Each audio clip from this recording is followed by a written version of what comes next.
सो hey guys, मैं विकास आ गया हूँ एक नए वीडियो के साथ। तो दोस्तों आप सभी का मैथ का एग्जाम खत्म हो चुका है और साइंस का एग्जाम शुरू होने वाला है। तो दोस्तों मैं इस वीडियो में 40 के 40 ऐसे ऑब्जेक्टिव क्वेश्चंस लेके आया हूँ जो कि हर साल एग्जाम में आपके पूछे जाते हैं, आपके बोर्ड के एग्जाम में पूछे जाते हैं। क्लास 10th का जो बोर्ड का एग्जाम है, साइंस का बोर्ड का एग्जाम होने वाला है, तो 40 ऐसे क्वेश्चन मैं लेके आऊँगा कि जो कि हर साल पूछे जाते हैं। ये जितने भी क्वेश्चन मैं आपको बताने वाला हूँ, ये क्वेश्चंस क्या है, तो रिपीटेड क्वेश्चंस है। ठीक दोस्तों, जो कि किसी ना किसी एग्जाम में पूछा गया, मतलब कोई ना कोई साल पूछा गया दोस्तों। और जितने भी क्वेश्चन है सभी एनसीईआरटी के क्वेश्चन है।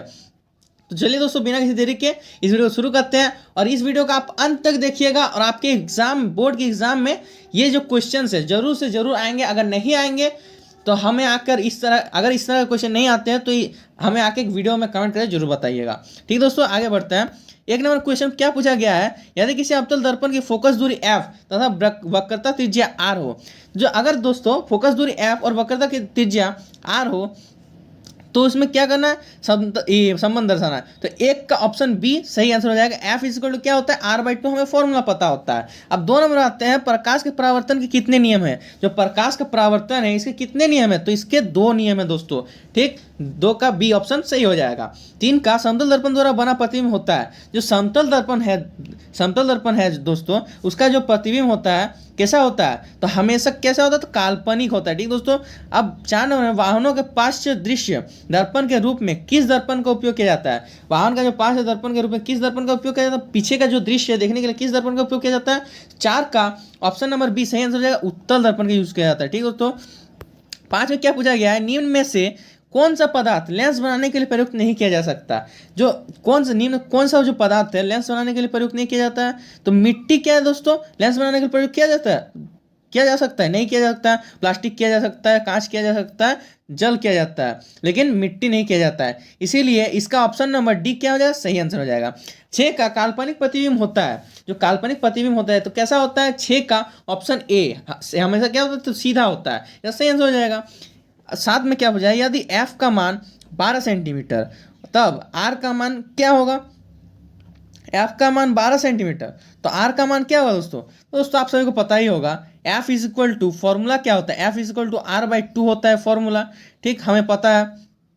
तो अगर f 12 है तो r कितना होगा, 24 होगा। ठीक दोस्तों, और यहाँ पर 2 होगा, तभी नहीं यहाँ 12 होगा f का मान। ठीक दोस्तों, तो r कितना होगा, 24 होगा। और 7 का ऑप्शन ए सही आंसर हो जाएगा। अब आगे बढ़ते हैं। 8 में क्या पूछा गया है, वाहन के अग्रदीपों में किस दर्पण का उपयोग किया जाता है। तो 8 का ऑप्शन नंबर ए सही आंसर हो जाएगा। क्या, किस दर्पण का, तो अवतल दर्पण का उपयोग किया जाता है। 9 में अवतल लेंस के सामने रखी वस्तु का प्रतिबिंब सदैव होता है। जो अवतल लेंस के सामने जो वस्तु का प्रतिबिंब रखा होता है सदैव, वो कैसा होता है, तो 9 का ऑप्शन ए सही आंसर हो जाएगा। क्या होगा, आभासी और सीधा क्या होता है, हमेशा होता है। अवतल लेंस के सामने जो वस्तु रखी होती है हमेशा क्या होता है, उसका प्रतिबिंब आभासी और सीधा होता है। 10 में क्या पूछा गया है, डायप्टर मात्रक है। जो दोस्तों डायप्टर किसका मात्रक है, तो 10 का ऑप्शन नंबर सी सही आंसर हो जाएगा, लेंस शक्ति का। जो डायप्टर है दोस्तों लेंस शक्ति का मात्रक है। 11 में क्या पूछा जाएगा, 2 डायप्टर क्षमता वाले लेंस का फोकस अंतर होता है। दोस्तों मैंने पिछले वीडियो में बताया है, इस तरह के क्वेश्चन 1-2 क्वेश्चन मतलब आपके एग्जाम में आने वाला है। ठीक दोस्तों, इस तरह के न्यूमेरिकल 2 डायप्टर क्षमता वाले लेंस का फोकस अंतर क्या होगा, मतलब एफ क्या होगा। तो 11 का दोस्तों ऑप्शन नंबर डी 50 सेंटीमीटर सही आंसर हो जाएगा। लेकिन कैसे होगा वो भी मैं आपको बताता हूँ। ठीक है, तो कैसे होगा, हमें पता है कि f इज इक्वल टू क्या होता है, 1/p होता है। ठीक दोस्तों, f is equal to 1/p होता है। तो हमें 2 डायप्टर दिया हुआ है, तो f इज इक्वल टू 1/2 कर देते हैं। जैसे इसको करेंगे तो हमारा क्या है, 0.5 आ जाएगा। ठीक दोस्तों, और 0.5 मीटर आ जाएगा।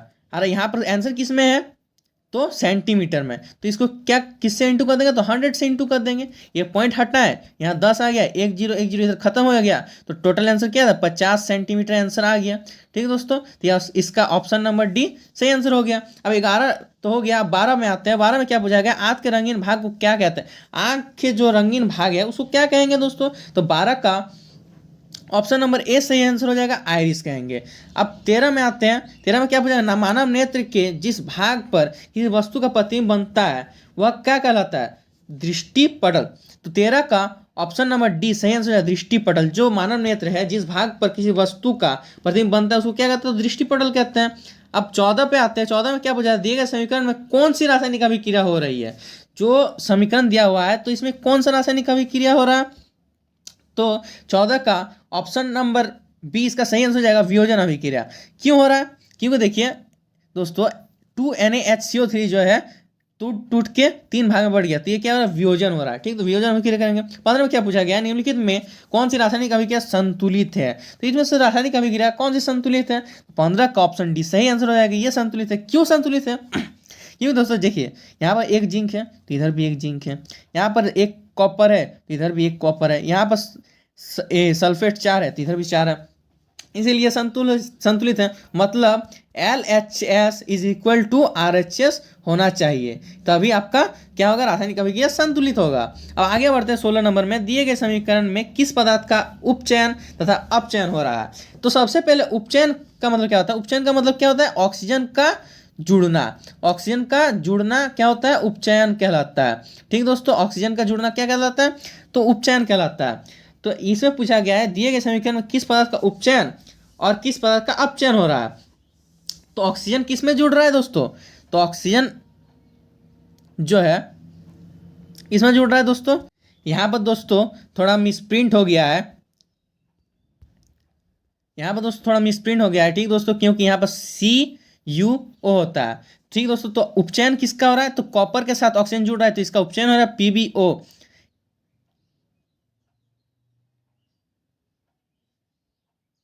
और PbO का क्या हो रहा है? तो अपचयन हो रहा है। ठीक दोस्तों, अब आगे क्या है?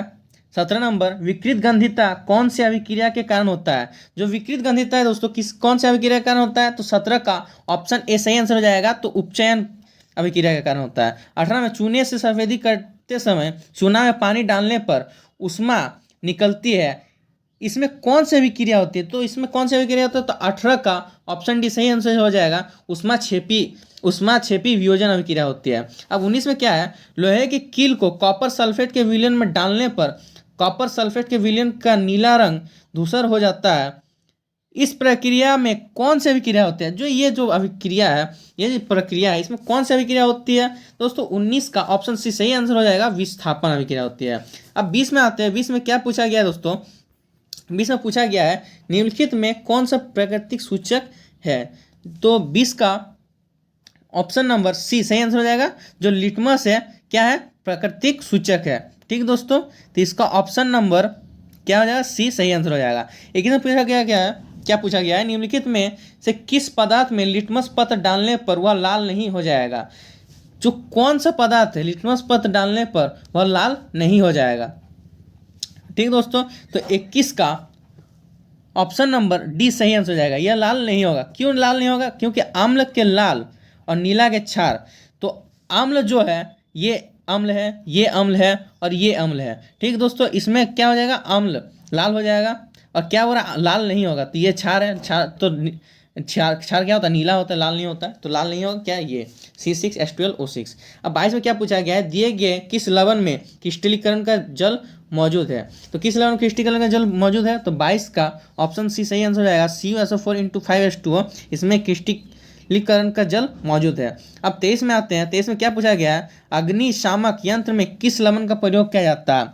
तो 23 का ऑप्शन ए सही आंसर हो जाएगा, NaHCO3 का लवण का प्रयोग किया जाता है। अब 24 में क्या पूछा गया है? जल की उपस्थिति में हाइड्रोक्लोरिक अम्ल गुण प्रदर्शित नहीं करता है, क्योंकि जो जल का उपस्थिति हाइड्रोक्लोरिक अम्ल का जो गुण है प्रदर्शित नहीं करता है, क्योंकि 24 में जो है उसमें H+ आयन उपस्थित नहीं होते हैं, इसीलिए अम्ल गुण प्रदर्शित नहीं करते हैं। जिसमें H+ आयन उपस्थित होगा वो अम्ल गुण प्रदर्शित करेगा।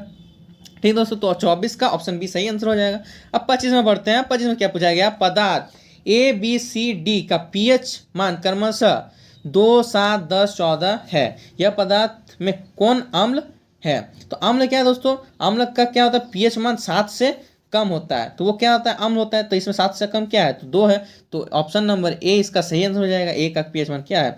7 से कम है। 26 में आते हैं। 26 में क्या पूछा गया? इस चित्र में कौन अभिक्रिया हो रही है? तो 26 का ऑप्शन नंबर बी सही आंसर हो जाएगा। तो इस चीज में क्या वियोजन अभिक्रिया हो रही है। ठीक दोस्तों, अब आगे बढ़ते हैं 27 नंबर क्वेश्चन में। शरीर में उत्पन्न हानिकारक अपशिष्ट पदार्थों का शरीर से बाहर निकलने की प्रक्रिया किस जैव प्रक्रम में होती है। तो 27 का ऑप्शन नंबर सी सही आंसर हो जाएगा। उत्सर्जन के जैव प्रक्रिया में जो शरीर में हानिकारक अपशिष्ट पदार्थ होते हैं वो बाहर निकल जाते हैं। 28 में क्या पूछा जाएगा, प्रकाश संश्लेषण में होने वाली ऑक्सीजन गैस किस यौगिक के टूटने के फलस्वरूप प्राप्त होता है। जो प्रकाश संश्लेषण होता है होने वाली ऑक्सीजन गैस की किस यौगिक के टूटने से फलस्वरूप प्राप्त होता है। तो 28 का ऑप्शन नंबर ए सही आंसर हो जाएगा, जल के टूटने। ठीक दोस्तों, जिसमें अमीबा में किस प्रकार का पोषण होता है। जो अमीबा होता है उसमें किस प्रकार का पोषण होता है दोस्तों। तो अमीबा में प्राणी संभोजी पोषण होता है। ठीक दोस्तों, अमीबा क्या करता है दोस्तों, ऐसे करके अमीबा अगर है, ठीक दोस्तों, यहाँ पर अगर खाना है तो उसको पूरा का पूरा ग्रहण कर लेता है, अपने आकार को बदलते हैं, इसीलिए प्राणी संभोजी पोषण है। ठीक दोस्तों, अब आगे बढ़ते हैं। आगे क्या पूछा गया है 30, लार में कौन एंजाइम पाया जाता है। जो लार है दोस्तों, कौन सा एंजाइम पाया जाता है। तो लार में दोस्तों टाइलिन पाया जाता है। ठीक, अब आते हैं 31 नंबर क्वेश्चन में। 31 नंबर क्वेश्चन में क्या, तो दोस्तों 31 में पूछा गया है श्वसन प्रक्रिया में पायरुवेट का कार्बन डाइऑक्साइड जल और ऊर्जा में विखंडन कहाँ होता है। तो कहाँ पर होता है दोस्तों, 31 का ऑप्शन डी सही आंसर हो जाएगा, माइटोकॉन्ड्रिया में होता है। ठीक दोस्तों, 32 में क्या पूछा गया है, पौधों में जल तथा खनिज लवण का समन किसके द्वारा होता है। जो पौधे होते हैं जल और खनिज लवण का समन किसके द्वारा होता है। तो 32 का ऑप्शन नंबर बी सही आंसर होता है। 33 में क्या पूछा गया है, 33 में पूछा गया है किस समष्टि अपना अस्तित्व बनाए रखने के लिए कौन प्रक्रिया आवश्यक है। जो समष्टि को अपना अस्तित्व बनाए रखने के लिए कौन सी प्रक्रिया जो है आवश्यक है। तो 33 का ऑप्शन नंबर सी सही आंसर हो जाएगा। क्या हो जाएगा, तो जनन। जनन जो है आवश्यक प्रक्रिया है। ठीक दोस्तों, 34 में क्या पूछा गया है, दिया गया चित्र किस प्रकार के जनन को दर्शाता है।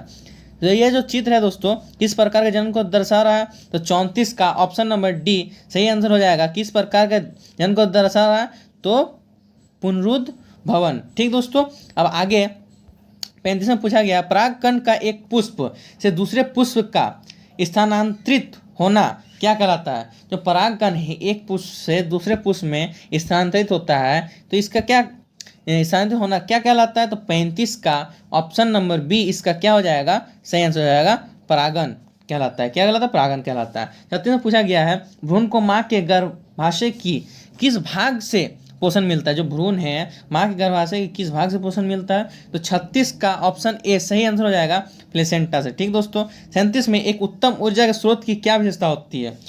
जो एक उत्तम ऊर्जा होता है उस स्रोत की क्या विशेषता होती है। तो 37 का ऑप्शन सी सही आंसर हो जाएगा, प्रति एकांक द्रव्यमान की अधिक कार्य करे। ठीक दोस्तों, 38 में पवन ऊर्जा का उपयोग करने के लिए पवन की चाल कम से कम कितनी होनी चाहिए। तो 38 का ऑप्शन ए सही आंसर हो जाएगा, कितनी होनी चाहिए, 15 किलोमीटर पर आवर होनी चाहिए। अब 39 में आते हैं, निम्नलिखित में कौन समाप्य ऊर्जा स्रोत है। जो समाप्य ऊर्जा स्रोत है कौन सा है। तो कोयला है, नाभिकीय ऊर्जा, ये सब क्या फिर से हो जाता है, लेकिन कोयला जो फिर से नहीं होगा, उसको बनने के लिए बहुत ही ज़्यादा समय लगेगा। जो 40 में पराग कोश में होते हैं, पराग कोश में क्या होते हैं। तो 40 का ऑप्शन डी सही आंसर हो जाएगा, परागकण होते हैं पराग कोश में।